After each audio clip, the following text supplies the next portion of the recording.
মার্কিন president Donald Trump হুঁশিয়ারি দিয়ে বলেছেন, ইরান যদি ভবিষ্যতে পারমাণবিক অস্ত্র তৈরির চেষ্টা করে তাহলে দেশটির উপর নরক নেমে আসবে।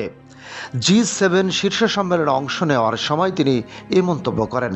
সম্মেলনের ফাঁকে কাতারের আমির Sheikh Tamim bin Hamad Al থানির সঙ্গে বৈঠকের আগে সাংবাদিকদের সঙ্গে কথা বলেন ট্রাম্প। তিনি জানান, যুক্তরাষ্ট্র ও ইরানের মধ্যে যে সমঝোতা প্রক্রিয়া চলছে তার অন্যতম প্রধান শর্ত হল ইরান কোনোভাবেই পারমাণবিক অস্ত্র অর্জন বা তৈরির পথে এগুতে পারবে না। ট্রাম্প বলেন, চুক্তিটি মূলত পারমাণবিক অস্ত্র তৈরির পথ রোধ করার জন্য একটি শক্ত দেয়াল হিসেবে কাজ করবে। তার ভাষায়, ইরান যদি শর্ত ভঙ্গ করে এবং পারমাণবিক অস্ত্র তৈরির উদ্যোগ নেয় তাহলে কঠোর জবাবের মুখোমুখি হতে হবে।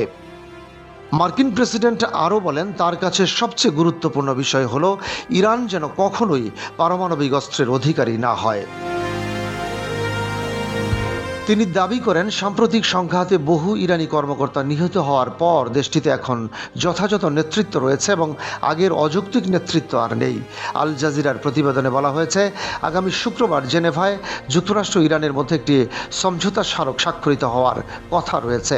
এরপর চূড়ান্ত চুক্তির বিষয়ে সিদ্ধান্ত নিতে উভয় পক্ষকে 60 দিনের সময় দেওয়া হবে।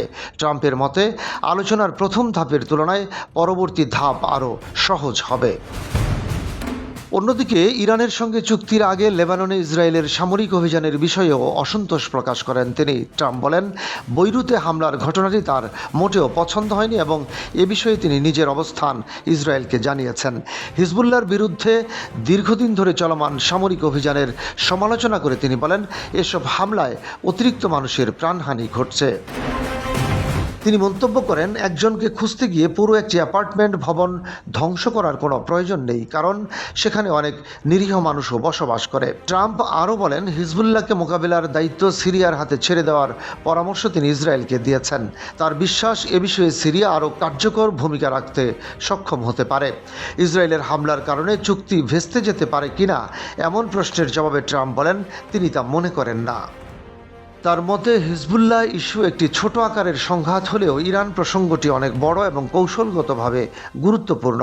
এর আগে শান্তি উদ্যোগের ঘোষণা দিয়ে ট্রাম্প জানান, ইরানের বন্দরগুলোতে আরোপিত মার্কিন নৌ অবরোধ তুলে নেওয়ার নির্দেশ দেওয়া হয়েছে। তিনি আরও বলেন, চুক্তি স্বাক্ষরের পর হরমুজ প্রণালী পুরোপুরি খুলে দেওয়া হবে এবং ইতিমধ্যে তেলবাহী জাহাজ চলাচলও শুরু হয়েছে বলে তিনি দাবি করেন।